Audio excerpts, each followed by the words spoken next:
If you travel around the world, you will find out that there is no place like Nigeria. Beautiful, peaceful, very warm and friendly climate all year round. Largest concentration of black people in the world. Hospitable, vibrant and happy people. There is no place like Nigeria. A land of opportunities. The biggest window in the world of business and investments. Extremely rich in multicultural diversity. There is no place like Nigeria. Nigeria, good people, great nation.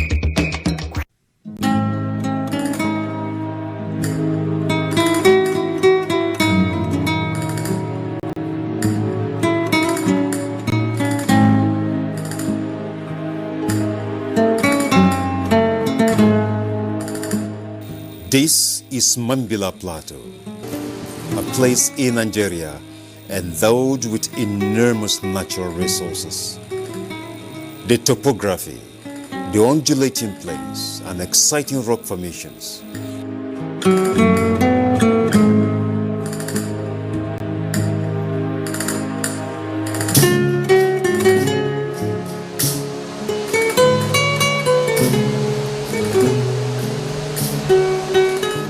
Waterfalls and waterways are second to none.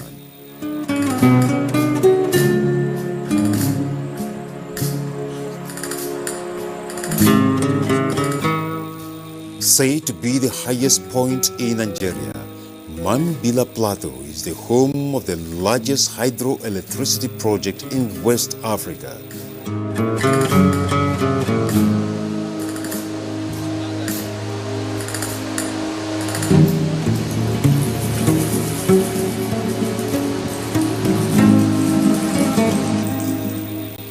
Mambila Plateau, a virgin beauty waiting to be exploited for tourism.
Hello and welcome to news on NTA International. I'm Nancy Goddy-Anunihu. First, the headlines.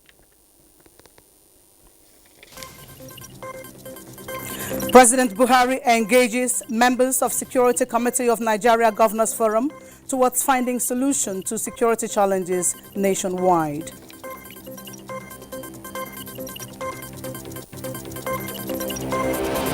Nigeria to domesticate nanotechnology to reform manufacturing technology process.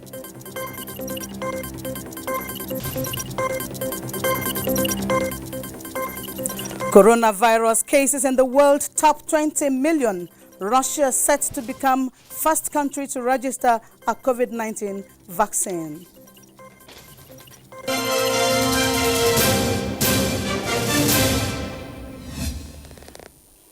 Welcome to details of the news. We begin with efforts to strengthen security. President Muhammadu Buhari and state governors ended their meeting on the state of the nation's security with calls for a joint strategy to bring various conflicts to an end within time limits. Well, Field commanders would take measures to protect civilian communities as a confidence-building mechanism between the military and those communities. The meeting also agreed that poverty and youth unemployment are at the roots of the nationwide security challenges and needed to be addressed with greater vigor by all tiers of government. The 3-hour meeting, coordinated by President Buhari and attended by the Vice President, Professor Yemi Osinbajo, heads of defense, security and intelligence agencies and members of the Security Committee of the Nigerian Governors Forum, represented by one governor from each of the 6 geopolitical zones in a virtual format, focused on the country's security policies and approaches in tackling the internal security challenges, with a charge that intelligence gathering and sharing must be optimized for the nation to secure itself. The president used the opportunity to dispel commonly held assumptions that the terrorists in the northeast had far more weapons and money than the government, stressing that what is left of them are mere scavengers desperate for food, raiding shops and markets and killing innocent peasants in the process. He also expressed concern that in spite of the fact that borders with neighboring countries have been shut, bandits and terrorists continued to have access to small weapons. The president informed the governors of the imminent shipment of military weapons and aircraft from Jordan, China and the United States, but again asked for patience on the part of the public because the new weapons and aircraft must be manned by trained fighters and pilots who must first receive appropriate training. President Buhari also expressed satisfaction with the level of support from neighboring countries in the war against terrorism. The president also expressed satisfaction with the level of naval activity in the Gulf of Guinea using newly acquired equipment, but demanded that had to reach areas of Lake Chad where Boko Haram terrorists have found new heavens as well as the forests now inhabited by bandits must be accessed and rid of nefarious elements. In their submissions, anchored by their chairman, Governor Kayode Fayemi of Ekiti State and Governor Babagana Zulum of Borno State, the governors highlighted the problems of poverty, unemployment, trust deficits between the military and civilian populations, and the inflow of small arms into the country. Still talking security, Minister of Defense Major General Bashir Salihi Magashi has called on Defense Industries Cooperation of Nigeria, DICON, to sustain its strides in the production of arms and ammunition for national defense and security. The minister gave the charge during a visit to the corporation in Kaduna. Abdullahi Mohammed reports. 56 years ago, the Defense Industries Corporation of Nigeria began operation, and now it has embarked upon expansion and modernization of its production lines with a view to meeting the demand of the 21st century. The 21st century production of arms and ammunition demands a new approach, which the Defense Industries Corporation of Nigeria has embraced and is proven to be a pride of the nation. Department by department, the minister saw the rapid transformation going on at the corporation, with a world-class military and paramilitary garment factory undergoing construction. And with dynamics of the society and the nature of warfare, I think this DICON will make the nation proud in no distant time. The management of DICON pointed out that the premier defense industries in West African sub-region is taking a leap to greatness. I want to assure the Honorable Minister of Defense, our Chairman of Board, the CDS, and other members of the entire armed forces of Nigeria that our march to greatness and glory has earnestly started. The Defense Industries Corporation of Nigeria, DICON, is marking 56 years of service to the defense sector. In Kaduna, Abdullahi Muhammad, NTA News. Federal government's concern in the return of security stability in the northeast is yielding unprecedented results owing to the breakthrough in the fight against Boko Haram terrorists and other threatening factors in the region. Abubakar Usman Akwanga reports that governors of Borno and Gombe states acknowledged the groundbreaking efforts of the Nigerian military during a courtesy visit on the Chief of the Air Staff as more reinforcement to sustain the gains continue to unfold. The visit was informed by some of the deliberate measures taken by the Nigerian Air Force to secure lives and property in Gombe State, with the construction of Special Air Force Command as latest effort in fully restoring the people's confidence in the region. Governor Inua Muhammadu Yahya says the state government appreciates the crucial role played by the military in resecuring the northeast zone and announced the donation of 330 hectares of land for the immediate takeoff of the project. The very day the request got to us, we allocated 230 hectares of land, which you may rarely find in some other states. But at least for us, even today, we are ready to receive you, to give you a place to start work. Chief of the Air Staff, Air Marshal Sadiq Baba Abubakar lauded the efforts of Governor Inua Muhammadu Yahya and promised to work relentlessly in returning the Northeast region to its place of pride. He says more reinforcement is underway to complement efforts of Special Operation Command, Special Forces Unit and aircraft hangar in succeeding in the fight against insurgents and bandits terrorizing the zone. Nigeria is destined to be great, and no individual or group of individuals can interfere with that process. The Nigerian Air Force, working with other security agencies, will work around the clock to ensure that the territorial integrity and national sovereignty of Nigeria is not undermined. The Pally is aimed at improving strategic security partnership between the government of Gombe State and the Nigerian Air Force in entrenching a stable and peaceful atmosphere for the well-being and advancement of the people of Gombe State. In Abuja, Abubakar Usman Akwanga, NTA News. And away from security stories, the Ministry of Humanitarian Affairs, Disaster Management and Social Development says the registration of Batch C of NPower has closed on Sunday, the 9th of August 2020.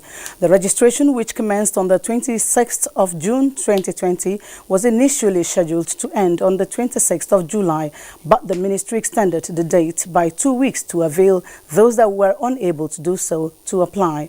A total of 5,042,001 Nigerian youths have applied as at the end of the exercise. The report.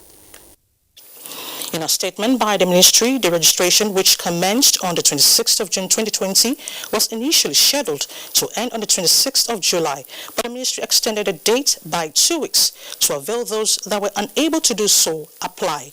A total of 5,042,001 Nigerian youths have applied as at the end of the exercise. The Minister, Sadia Omar Farouk, reassured Nigerians that due diligence will be applied during the next stages of the selection to ensure that only duly qualified applicants are enrolled. The ministry will ensure that the applicants as well as the general public are kept fully informed on the progress of the scheme. The minister further added that the NPower program is aimed to provide Nigerian youths with opportunities to gain skills for employability and entrepreneurship, which will also go a long way in assisting the country towards the post-COVID-19 economic recovery. She noted that women and persons with disability will be prioritized during the selection. The minister noted that her ministry remains committed to the vision of President Muhammadu Buhari to lift 100 million Nigerians out of poverty in the next 10 years. And turning to health matters now, coronavirus continues its spread across the world with more than 20 million confirmed cases in 188 countries, as New Zealand detects first local transmission in more than 100 days. Over to Uche Ugochukwu for an update on the global pandemic.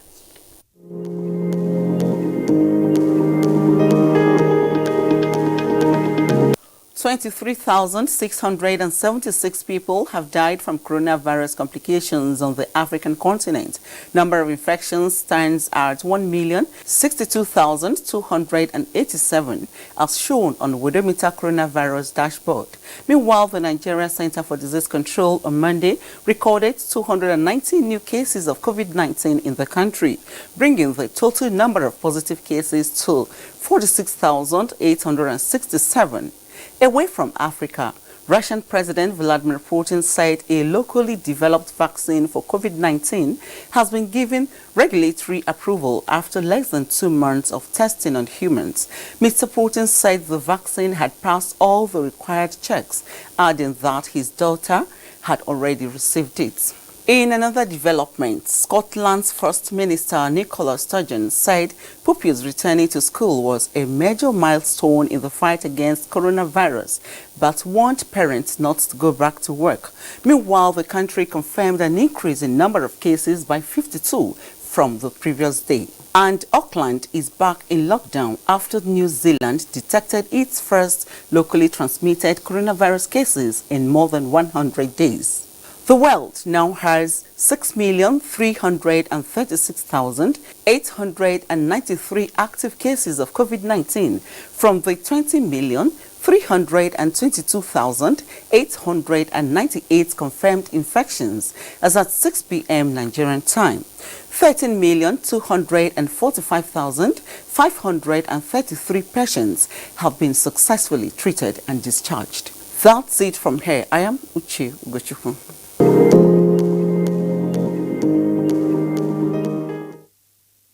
And Nigeria has received 200 ventilators from the United States. Again, Uche Ugochukwu, who witnessed the handover ceremony in Abuja, reports that the United States Agency for International Development, USAID, presented the medical equipment on behalf of the U.S. government.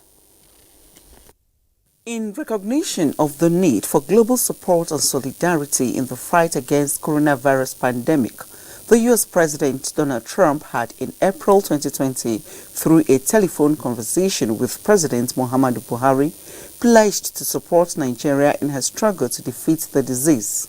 This donation is therefore in fulfillment of that promise. The United States understands and has always understood as a leader in international health that diseases cannot only be treated in one country, that it must be a worldwide cooperative endeavor.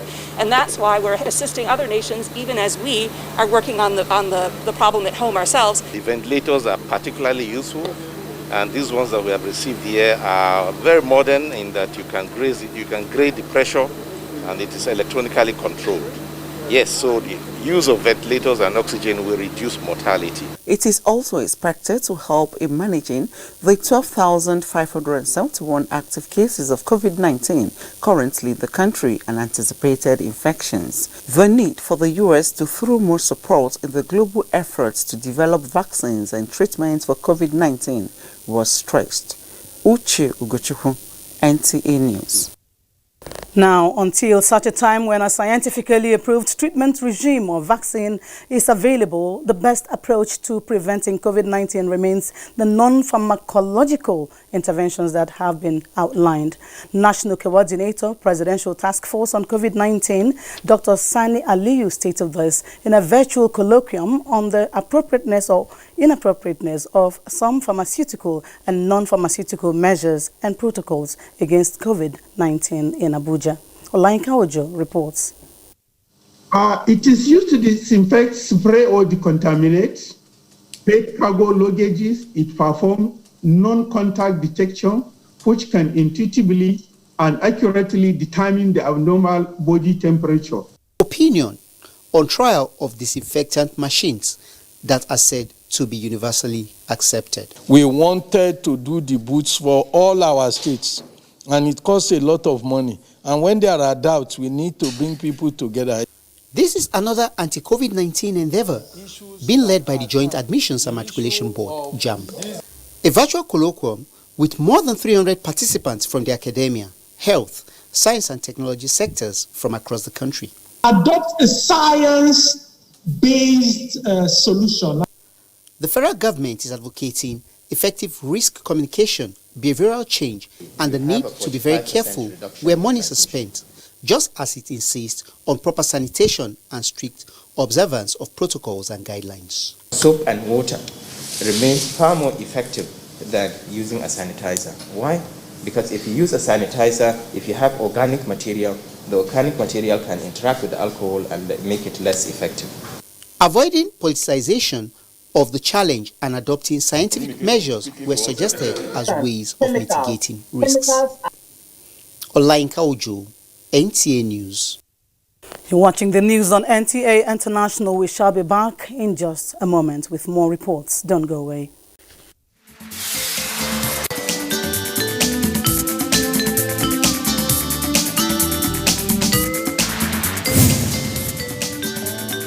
On Tuesday Alive this week, federal government's interventions on youth investment. What are the derivable gains with the 75 billion naira investment fund approved by President Muhammadu Buhari for youth investment enterprise? Tune in for answers and more on NTA Tuesday Alive at 10:30 p.m. Don't miss it.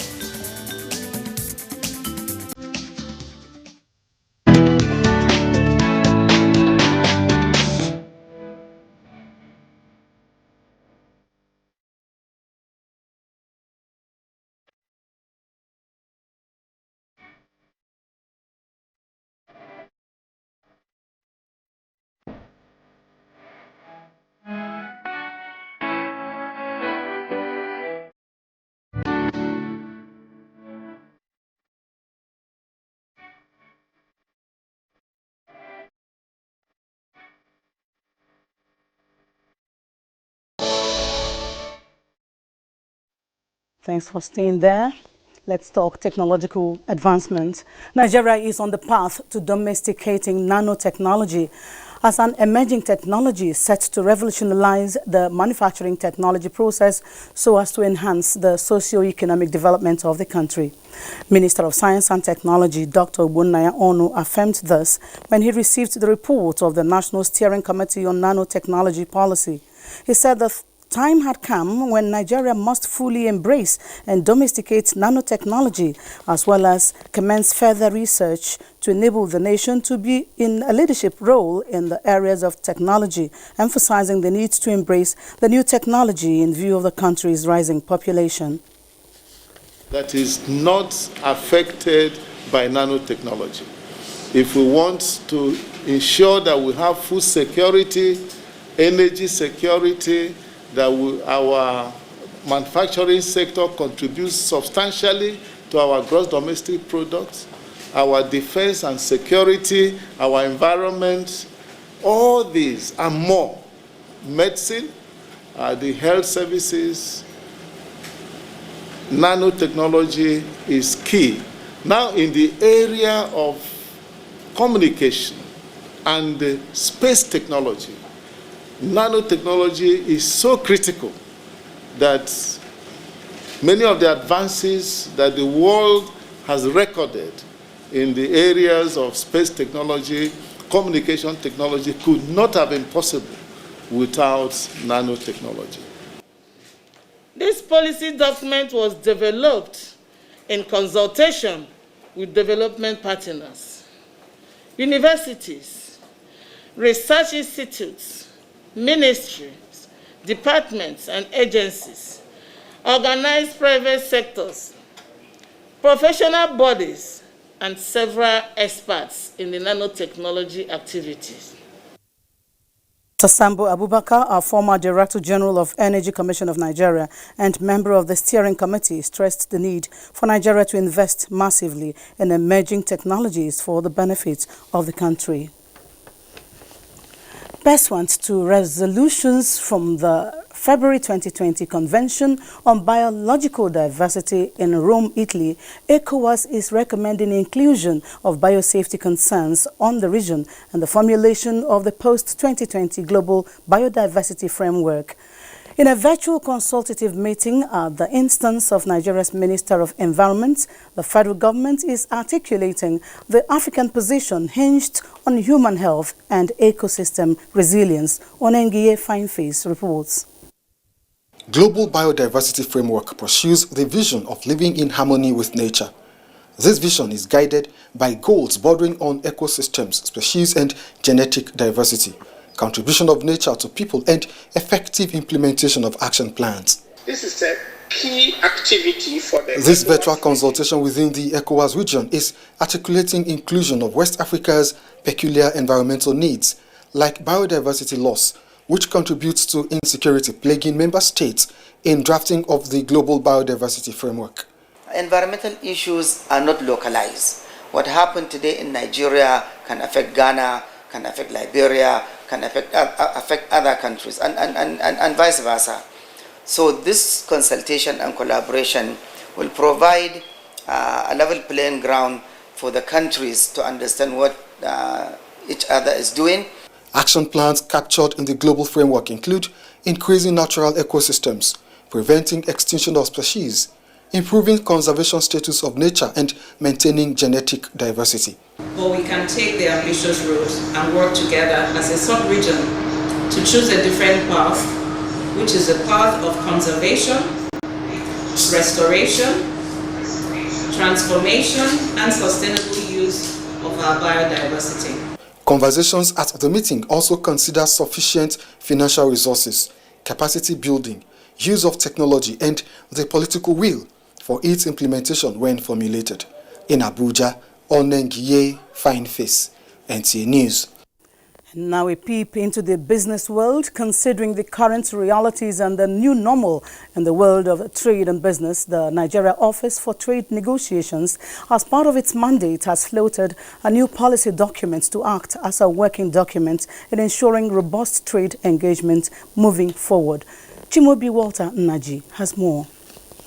Having a comprehensive trade policy document to act as a reference point in addressing issues of lack of continuity in government policies, or having a documented medium or long-term plan for government has been a long-standing battle for industry key players in identifying Nigeria's trade policy.